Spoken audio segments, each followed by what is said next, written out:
Hello, আমি শুভঙ্কর। আমি USL ইন্ডিয়াতে আমি আপনাদের সাথে কথা বলতেছি। যেমনি কি আমি আপনাদের কাছে তিনটে জিনিস এখন শেয়ার করছি। যেমনি এখন যতই বাচ্চারা আছে যারাও এখন নিটের এক্সামটা দিচ্ছে, ঠিক আছে, এবার এরপরে যারাও এমবিবিএস এর জন্য রাশিয়ার মধ্যে যাবেন, এবার জেবি কাউন্সিলরের থ্রুতে আপনারা যাবেন, জেবি কনসালটেন্সি অফিসের থ্রুতে আপনারা যাবেন।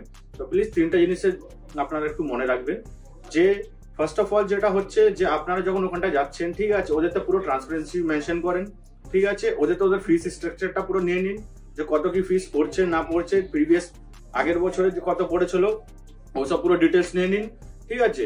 সেকেন্ড হচ্ছে যখন ওরা বলে যে রাশিয়ার মধ্যে আপনাকে গভর্নমেন্ট হোস্টেলের মধ্যে আপনাকে অ্যাডমিশন করিয়ে দিবে, ঠিক আছে, কিন্তু ওইখানটা গভর্নমেন্ট হোস্টেলের মধ্যেও অনেকবার অ্যাডমিশন হয় না, তো ওরা ওই জন্য প্রাইভেট হোস্টেলের মধ্যে আপনাদের অ্যাডমিশনটা করিয়ে দেয়।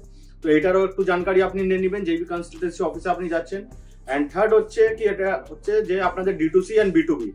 এবার D2C যেটা হচ্ছে ওটা হচ্ছে ডাইরেক্ট টু ক্লায়েন্ট, ঠিক আছে, আর যেটা B2B হচ্ছে ওটা কি হয় যে বিজনেস টু বিজনেস। লাইক যেমনি একটা কোনো কনসালটেন্সি অফিসওয়ালারা গেছে রাশিয়ায় গেছে কোনো একটা ইউনিভার্সিটির মধ্যে, তো সেইখান থেকে তারা অ্যাডমিশন উঠিয়েছে 500টা, ঠিক আছে। এবার ওইখান থেকে এবার তারা কি করবে যে 500টা অ্যাডমিশন উঠে 100টা অ্যাডমিশন ওরা নিচে অন্য কোনো একটা কোম্পানিকে দিয়ে দিবে। এমনি করে করে একটা কি একটা চেন সিস্টেম ওরা বানিয়ে রাখে, ঠিক আছে। তো ওটা B2B আমরা বলি। অ্যান্ড যেটা ফার্স্ট হচ্ছে ওটা হচ্ছে D2Cর মধ্যে কি হয়, আমাদের কোম্পানি যেটা হচ্ছে ওটা ডাইরেক্ট যায় ইউনিভার্সিটির মধ্যে কি করবে, ওইখান থেকে সিটস উঠায়, অ্যাডমিশনের জন্য সিটস উঠায়, উঠানোর পরে কি হবে ওটা আমরা ডাইরেক্ট ক্লায়েন্টকে প্রোভাইড করি, যার মধ্যে কি ফুল ট্রান্সপারেন্সি থাকবে।